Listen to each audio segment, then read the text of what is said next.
Kay here, and I'm talking about our debossed tabs. And we've got our faceted ones and our oval ones. So you've got the debossed detail here. So I've just cut out the faceted ones with some of our archi-tape, and I'll just poke these out.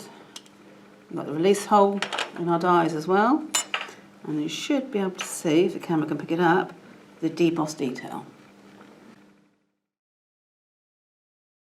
And then I've also cut the mats, which fit perfectly inside. And again, I've done these in the ivory archi-tape as a contrast. And I'm going to make a little tab up with a little loop on it, a ribbon loop. Okay, so I'm going to put my...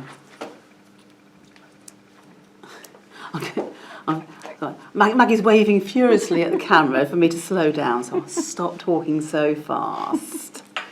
Okay, so I'll peel this off and I'll mat this. So if you do this, you can do this with your decorative papers. So I've just got a plain one because I'm just using the archi-tape on both sides.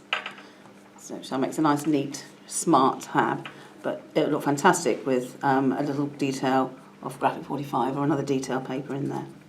The advantage with doing these tabs, because they fold over with archi-tape, makes them really, really strong.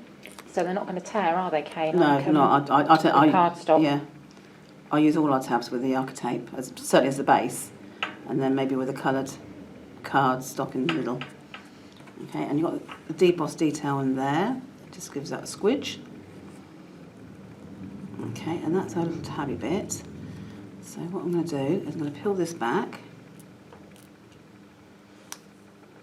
Because it's not going to do it now, is it? Okay, come on, that's it. It peels that back.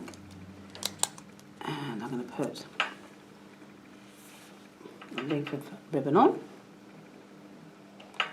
and I'm going to put a magnet in. So you can either use our Magpops in the centre of this, or I just tend to put the magnet straight into the middle of my tab, and then it goes in the centre like that.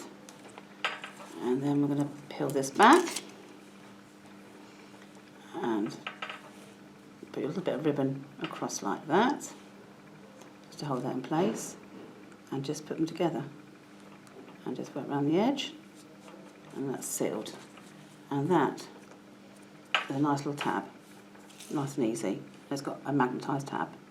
Okay, so these are our Magpop Strip Die.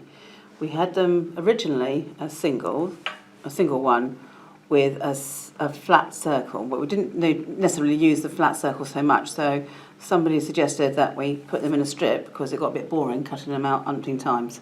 So we've got a strip of 6. So this time I'm going to put my archi-tape the other way round because I want the debossed piece to be showing uppermost. And because it's on a slippery surface, I will tape it into place. So I'll just tape it into place and then run that through my machine. I've just run this through the machine, so I'll take the tape off.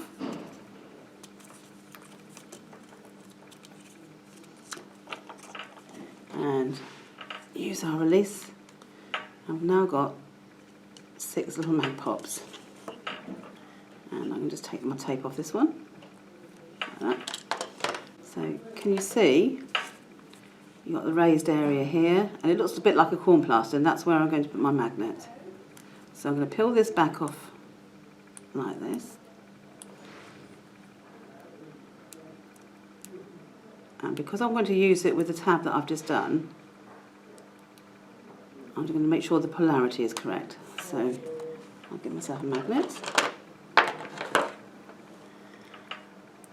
And just make sure that it sticks.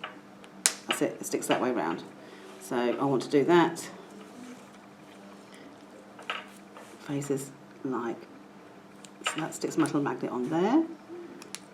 And now I've got a perfect little house for my magnet. So I'm going to just put it on a piece of card. So wherever you want to put it on your page, you can now position this, and that's perfectly encased. It's not going to go anywhere, and it's quite safe. And then you can put a decorative paper on top,